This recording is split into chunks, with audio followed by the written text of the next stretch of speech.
শুভ সকাল সবাইকে জানাই। তো আমি গিয়েছিলাম প্যাটেলের জন্মদিনে উৎসবে। তো এই প্যাটেলের জন্মদিন উৎসবে গিয়ে দেখি মাতাজি খুব সুন্দর করে সাজিয়ে রেখেছেন। তো মাতাজির সঙ্গে কয়েকটি ছবি নিলাম।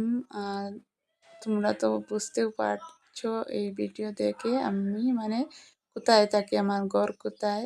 তো আরও আমরা অনেকজন গিয়েছিলাম। তো মা, ভাইয়ের বউ, গ্রামের দিদি, মাসি, পিসি, কাকি সবাই গিয়েছিলাম। তো সবার সাথে কিছু ছবি নিলাম।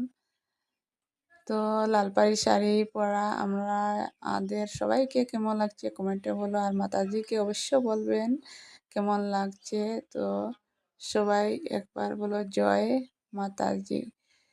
তো ভিডিওটা দেখে বুঝতে পারছো আশা করি বন্ধুরা। হ্যাঁ, আমি কোথায় থাকি তো কমেন্টে এটাও বলো, আমি কোথায় থাকি। তো আজকে এই পর্যন্ত, সবাই ভালো থাকো, সুস্থ থাকো, টাটা।